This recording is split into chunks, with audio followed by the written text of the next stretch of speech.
Attention! Forward march! Hut, hut, hut, hut, hut, hut, hut, hut, hut, hut, hut, hut, halt! Attention! Ready! Attention! Salute the grill! Hello, Grill! Hey, welcome to Mad Dog and Merrill's Midwest Grilling. Today we're at beautiful Heritage Hills State Park in Green Bay, Wisconsin. Yes. And did you know that we have Tim with us here because it was 150 years ago that the anniversary of the Civil War happened. Really? Yep, April 12th, 1861. April 12th. Yep. That's today. Well, that's right, we're taping on April 12th. Yeah. 150 years ago today, shots rang out to start the Civil War. So it was kind of, don't worry about it, Merrill. That was 150 years ago. Don't worry. Okay. You're just hearing things again. All right, okay, thanks. Now, we have Tim with us here today because we're going to chat a little bit about foods of the Civil War and how it relates to technology and the grilling today. Oh, good. So it's kind of neat. So welcome all of Wisconsin. Yeah, hi. Welcome all of the state of Minnesota. From Stillwater, Minnesota to Milwaukee, Wisconsin, and the small town of Rouy, Wisconsin. Rouy, Wisconsin. Tim, should we say hello to Aunt Rita? Let's do it. All right. Hello, Aunt Rita. Hi, Rita. And don't forget our good friend Wild Bill. Good old Wild Bill. Yep, good friend of ours. So let's get grilling, shall we? All right. Sounds good. Let's do Okay. her. Attention! Here we go again. Reverse. Forward march. Hut. Hut. Hut. Hut. Hut. Hut. View past episodes of our show by going to maddogandmerrill.com and click on Midwest Grillin'. Hey, welcome to Mad Dog and Merrill's Midwest Grilling. I'll tell you what, whether you're a 150-year-old Civil War reenactor like Merrill, actor, or like the technologies of the Weber grills like we do, you're going to have a time for a great show today. Yes, they are. I'm hungry, You know, we have a too. little theme today. It's gas versus charcoal. Right, you Gas got it. versus charcoal. I'll tell you what we're doing here today. I'm going to put a little bit of a grated Swiss cheese over the top of my asparagus because it's almost done. And then I'm going to show you how you can create your own beautiful asparagus. So there's the grated cheese over the top of the asparagus. We're going to put the hood down. Here's what you're going to do. We're going to marinate some nice fresh asparagus. Okay, good. Now, when I was growing up, we used to pick fresh asparagus. Did you really? Oh, we'd go to the back in the neighbor's back 40. We'd Back there? Well, close, yeah. Okay, all right, just wondering, We'd snap off a pound or two of asparagus. We'd bring it home to Mom, and Mom, she was a graduate of Stout University in 1952. Okay. The year the Weber charcoal grills came out, by That's right, golly. exactly. And she'd take that pot of boiling water. She'd start it at noon. She'd throw our beautiful asparagus in there, and we didn't eat till 6 o'clock at night. Oh my gosh, terrible. So we had a couple sayings about Mom. Yep. If you starch my shorts... No, that's not. If you boil it, you spoil it. If you grill it, you put thrill into it. Fresh grilled asparagus, real quick. We want to create a nice little marinade. I'm going to squeeze a little acid over the top. That's a nice sweet orange. I'm going to add some beautiful cilantro. Actually, that's broadhead parsley we added today. Okay. We added some nice fresh onions, but put them in onion rings because we want to taste that flavor later on. Boy. Sweet peppers over the top of that, and we're going to seal it all in with a little Fat Louise lemon. Okay, good. I like lemon. And I'm going to blend that all together. And we're going to place that on the grill, medium direct heat, for about 4 to 5 minutes. I'm going to give them a little asparagus roll backwards and add the grated cheese. Let's get to your ribs. The Come on, that's asparagus enough of that. All Enough of right, that. Get folks, to your I'm ribs. doing some ribs here. I'll give you a hand. Ribs are so easy to do. I'm using the good old Fat Louise roasted onion cilantro. Okay, olive oil is really great. I went ahead and oiled these ribs first. Yes, you did. I've got some spare ribs, and I got some country style spare And a ribs little also. Grandma Hazel's rub. A little Grandma Hazel's rub. You could even do this the night before if you like. Now first, I'm going to stir them up first, but I'll tell you what. I'm going to go over to the searing station. I realize that I got some on the charcoal, but I want to sear these up first. The golden brown. Let's go over to the searing station. Hey, you know what's great is Weber came out with a new lines of gas grills, and they do have a wonderful searing station with 2 great burners sitting side by side. Baby. Yep. All right, I'm going to sear those up really good. About on these, since I got the searing station, about 3 to 4 minutes on each side is all what I have to do. It works out absolutely fantastic all the time for there. Alrighty, well, I'm searing this up. What do you got grilling there, Mad Doggy? Sounds good. We're going to do a little sweet corn action. Tradition has it, we leave the husks on this gosh darn stuff. We submerge it in a bucket of water for a couple hours. You place it on the grill, and it chars done, and steams done, and that's okay. But I was chatting with Merrill a little bit earlier here today, yeah. and you actually told me that the older you get, the harder it is for you to strip. Oh, it is. I can't get the buttons. It's just terrible. It's just really terrible all the time for that. Yeah, we're talking the sweet corn here. Oh, okay. Stripping down the ears of corn. So here's what we're going to do in the good old summertime. Here's how you're going to do sweet corn from now on. You're going to do a little assembly line, but we're going to get rid of the husk. We're going to get rid of the silk, get rid of that gosh darn mess right away. For each and every ear of corn, here's what you need: a sheet of paper toweling and a sheet of the universal foil. Now we do need to dampen that sheet of paper toweling, as if we left the husk on the corn. All right. Now traditionalists, we could add a little water on there, melted butter, salt and pepper, but that's old-fashioned. Yep. Garlic salts, onion salts, seasoning salts. Epsom salt? Cajun spices. Oh, no Epsom salt. No, Okay, no Epsom salts. All right. But you can do some nice salad dressings over the top. You can grab a nice bottle of beautiful Door Peninsula winery. I'm going to use the red today. Okay. Little Cabernet. Good. Boy, tough. Of course. There we go. Do a little puddle of red wine right there. I'm going to add a nice little swirl of olive oil over the top of that. I'm going to add some garlic over the top, some nice fresh herbs, a little squeezings of lime, and we're going to roll that first up in that sheet of paper toweling. Now, with all good men, whenever you make a mess, you cover it up ASAP. Right. So we're going to roll that up in the universal foil. Now, we're not chefs. No, we are not chefs. We're grillologists, but I can say the word infused, and we're going to place these on the grill, medium direct heat, for about 10 to 12 minutes to turn them once or twice during that cooking process. But should we go take a look at your ribs? Hey, let's take a look at the ribs here. I've already browned up the ribs already earlier. Now this we've done the indirect method of cooking on the ribs. Oh, I've got those look 25 coals on each side, a nice golden gray. You can see that the oil and everything's browning them up very nice. I brown these on. You want to brush your barbecue sauce on really about the last 10 or 15 minutes. It's really important on there. A lot of people have a tendency to go ahead and put the barbecue sauce on too early, and it'll burn. Every time it'll burn on there. Also, what I've done, I went ahead and taken some hickory chips that I went ahead and purchased, and I went ahead and just sprinkled them right on top of the hot coals there, so you get a nice smoke. I don't want to overdo it all the time on there, so it works out really good. You have no problem at all whatsoever. Those ribs really look nice. You know, I said back in 1952, Weber came out with the charcoal grills, and what they did is they banked 2 piles of coals on the bottom like we did here today. You put the meat product in the center, and the world had a convection oven for the first time in history. Right, exactly. So it was kind of neat. It was a great life. It was carefree, and Merrill was out there doing the hula hoop back in 1952. I was.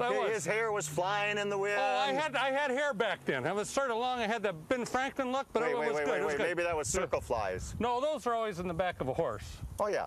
And then his folks, they bought him a slinky toy. Oh, do you remember the slinky? Sure they do. Yeah, I'd take that slink and I'd put it at the top of the stairs, and I'd watch it go all the way down the bottom, and I'd pick it up and I'd go all the way up to the top of the stairs. Wait. You had a ranch home. Well, yeah, I had 3 steps. Let's go unveil my stuff here. Okay, let's you see what's stay good. right there and watch this. I'll tell you what, look at that beautiful asparagus. It's melted over the top. It's done delicious. Brussels sprouts on the grill. You haven't lived. Here's that sweet corn that we did. Let me unroll that, baby. That's 10 to 12 minutes, medium direct heat over a nice medium heat. And I'll tell you what, it is to die for. Look at that. Steaming mad. It comes out delicious with the wines. Oh, beautiful. Absolutely delicious. I love that. Good That's stuff. great. Good stuff. Good eating. You know, I was just thinking, if you're in the market for any great grills this year, you can go to see the good folks at Ace, True Value, Do It Best hardware stores. They all have the Weber line of grills. But I think we need to go see reenactor Tim and see what's up top of the hill. All right, sounds good. Let's take a little trip up there and see what's going on. If you have a comment or suggestion about today's show, contact us at maddogandmerrill.com. And don't forget to friend us on Facebook. Hey, Mad Dog, why did you grill greasy ribs at the bank? I wanted to eat rich food.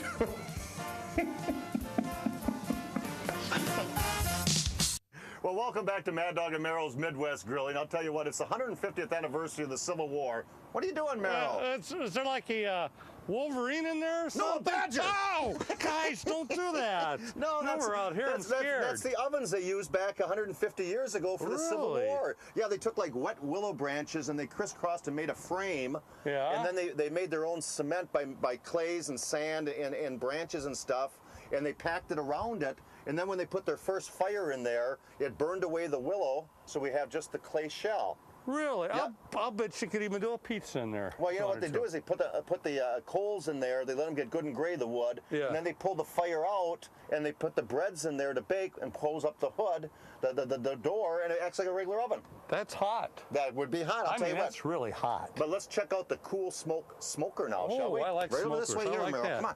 That's an old smoke. Well, obviously it's an old smokehouse. Yeah, you know what they did? The smokehouse is great. It's got ventilation on top for the smokes to go through. Okay. And what they do is the fire pit's actually way in the far corner on the inside.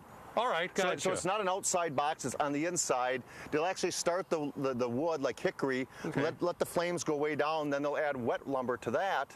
And they'll do fish for days in there, and they actually raise the hogs. The pigs are raised right over here. And that was convenient. It certainly was. Get her done. Throw her in there. Get her right out there. But they'll smoke those for days. Really? Yeah, it's just phenomenal. But nowadays, good technology we have, thanks to the good folks like at Weber Grills with a 22.5-inch Smoky Mountain cooker. Right. We've got the temperature gauge on there, so we don't have to worry about it. And I know you can cook at different temperatures. Yeah, I like different temperatures. What's great at this, I like cool smoking like at 185 degrees. Yep. And do a natural smoke about 225. That's normally what people will go ahead and smoke at. But what's great is you got the gauge up here.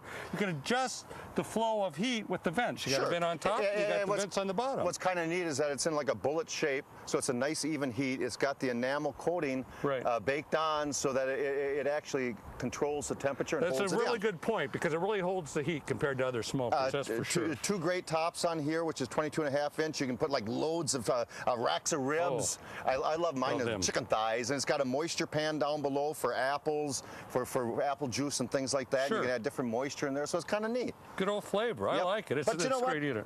We got to go see what Tim's got some grub does for he? us. I'm good, ready for grub. Let's go, man. He's right over there. Let's go. Head over to like see Tim. Smells good. Oh boy, it sure does. Look at that. Hey Tim, what you up to? You cooking us grub? Well, I don't really know if you want to eat this food. I don't know. You don't know Mad Dog and Merrill. Looks pretty good. I like that. So what do we got? Is this a typical meal that we'd have 150 years ago with the Civil War? Absolutely. Yeah. Really? So let me tell you what we got here. We got beans. Okay. Of course, boil up your beans. That was a regular staple for the soldiers to eat. So they came in dry. You set up camp. You had to soak the beans. Soak the beans and then boil them up and add some other ingredients. Some molasses, a little bit of mustard, salt and pepper. Okay. Follow a bee to the beehive and see what happens. That's right. The men would forage. They weren't supposed to. Sure. But one of the things they would forage for is, a beehive where they get some honey and sweeten up the beans here. So hey, I got a rhyme. Do you? For the beans? Yes. Sounds good. Okay, let's hear it. Because the bean that we mean, that we'll eat like we've never eaten before. The army bean, so neat and clean, will stick to your ribs evermore. That's what the men would say. I bet it would. So they eat Civil beans War. all the time, every day? Yeah, beans or peas, dried peas, things that could last a long time. I saw you notice. Is this tile? Sure, you can use that in your bathroom if you'd like. Holy cow, they use this as a weapon? They would eat that.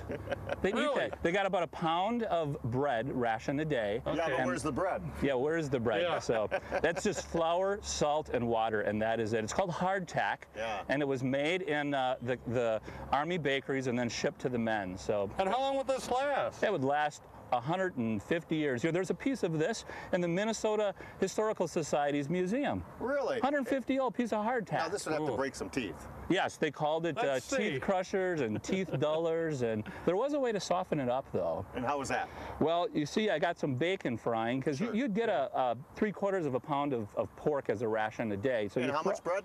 A pound. A pound of bread? 3/4 of a pound. And so you fry up your bacon then, take your hardtack, soak it in some water, and then fry her up in the grease there and soften it up, give it a little bit of flavor and make it more palatable. And it was called what again? Skilly-gally. Skilly-gally. I think I've had that You gotta before. like that. Yeah. And Skilly-gally. I hope there's something really good brewing in that pot. Well, we got coffee. Coffee, all right. That's good enough. Main coffee. And how do they do the coffee? Well, it's interesting how the coffee would come. You'd hope that it would come, grounded and roasted, but not always. Sometimes it came green. The green beans would come. You'd have to roast it yourself over the fire, crush it yourself. So, I don't suggest you try any of our coffee here. Really? Didn't they have like those steamers that make lattes and stuff like that? They dreamt about that. Yeah, you guys come say, I'll take a mocha, please. Hold the sugar. Well, you know what we're gonna do? You know what we're gonna do a little later on, Tim? You know what we're gonna do, Merrill? What are we going to do? I'm gonna make a cannon And we got a can. I'm gonna make some cannonballs. I don't think that's a good idea. I like that idea. And we're though. gonna pack them. We're gonna pack those cannonballs in the cannon, and I'm gonna fire them out. Have you ever used an artillery piece? What's an artillery piece? No, but I'm gonna do a cannon. That's me. Oh, well, Artillery. I just, I don't. Art? You No, draw that's that? what we're gonna do. I don't think it's a good idea, That's what we're guys. gonna do. Let's We'll get back see. to do some Okay. grilling, folks. We'll be right back. Thanks, Tim, so much for the Yeah, thank you. thanks a lot. Thanks so I'll talk to much. you sometime about that artillery thing. whatever that is. Good luck to you. We'll be Okay, right back. thanks, We'll be right thanks. back with more grilling. View past episodes of our show by going to MadDogAndMerrill.com and click on Midwest Grillin'. Well, welcome back to Mad Dog and Merrill's Midwest Grilling. Tim was great, wasn't Yeah, he? I liked Tim. I learned a lot from Tim. I'll tell you, You know, fantastic. it really was. Now, if you want to learn more about the Civil War, they got a great reenactment here at the Heritage Hills State Park. It's always the last weekend of June. This year is June 25th and 26th, so you can learn more. But it's time to fire up the cannons. Fire up the cannon.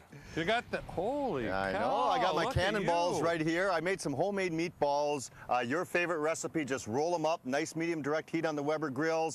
We have our Go Dog buns, and I'm ready just to pop them little Wow. cannons right inside my cannonballs inside the cannon. They're fitting right in there, aren't they? Oh, you dang tootin' they are. And we're getting ready to fire those up, but before we do that, I'm getting hungry. I know. You know, I'm just doing the hungry. good old traditional, you know, brats and hot dogs. I'm searing off my ribs here, but since I got a nice low heat, I brought up the brats and hot dogs. People have a tendency to use too many coals, you know, when they're grilling their Absolutely. brats. I just like browning up really nice golden brown. And I got some doggers here, too. There again, nice low heat. Don't crank that grill up on high. Turn it down. Nice, slow, medium heat. Merrill, I've got the Go Dog buns. He's getting Put ready. your tongs down, grab a Go Dog bun. Oh, I'm Let's scared. What do I do? You take the Go Dog bun. There's not a hole on the other end there. You got a little bit of mustard if you want. Okay, I like I mustard. like mustard and ketchup.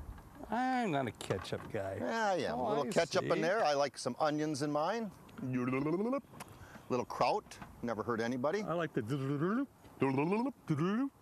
okay. more kraut in there. All right, I'm gonna and put I'm some gonna onions. circle I'll around. switch. I'm We'll switching switch. around. And all you simply do with the Go Dog buns is really simple to do.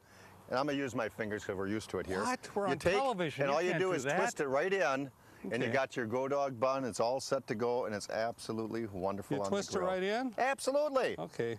You know, I can't twist again like I did last summer. All right, I'm going to use that too. Watch, I'm going to do the same thing, using my hands. Yep. It's hot. This hot dog's Hurry hot. up and twist oh, it in. It man. won't be so hot. Oh, man, that's hot.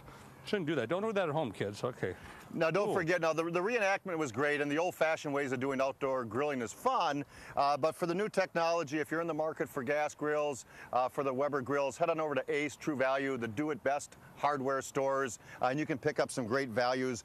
Brand new Weber Genesis models, the great Spirits over here, the Performer charcoal grill, great cooking here. We're gonna, You know, hey, life is good. you know what we're going to do? We're going to have this, and we're going to post a little wine and finish the show. Are we really? Yeah, so hurry up Can and we eat. just, can we Hurry just up and have the eat. wine? Hurry up and eat. Go away, Okay, go all right, away, I got it. camera. Hurry up and Good, eat. Okay. Good. And the wine's coming up. Dora Peninsula Winery. Really? Cabernet. All right. Hey Merrill, how do you barbecue in the jungle? I don't know, Mad Dog. How do you barbecue in the jungle? You put it on the gorilla. If you have a comment or suggestion about today's show, contact us at MadDogAndMerrill.com. And don't forget to friend us on Facebook. Well, welcome back. Time to wrap things up here, Merrill. It is time to wrap things up, my guys. We've had a great time. Many thanks for tuning in this week, and we appreciate each and every week on your local CW network in Wisconsin and the state of Minnesota. Plus, you know where else they can catch us? Where? On MadDogAndMerrill.com. What about Facebook? They can go to MadDogAndMerrill.com, and right there's a little thing that says Facebook. Join us. Starts with an F. Click right there. Yep. And you can find our signature sauces and spices online. You can order them, or you can find them throughout the state of Wisconsin and Minnesota, throughout the different grocery stores. But it's time to do a little bit of cannon shooting. Cannon Hold on shooting? right there. We need a target, Merrill. Hold on. Cannon shooting. We got some Mad Dog and Merrill's #1 sauce. It is #1. It's got to be thick and rich, so we're going to see if it sticks. Oh, you know what? That feels pretty good. Hold on. Now we need to.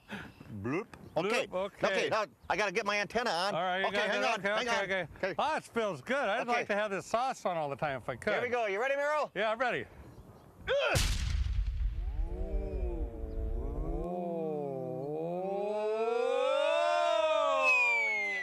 It's worked. Did it really? Yes, it's time to prost now. The pros. To all you good listeners, to all you great grillologists, here's to you. Now we Here's can't to drink you. on air, so we got to turn around. Okay. Goodbye. Goodbye. Whoops. Whoops. I dropped my meatball. Mad Dog and Merrill's Midwest Grillin' is a production of Lashbro Visual Communications.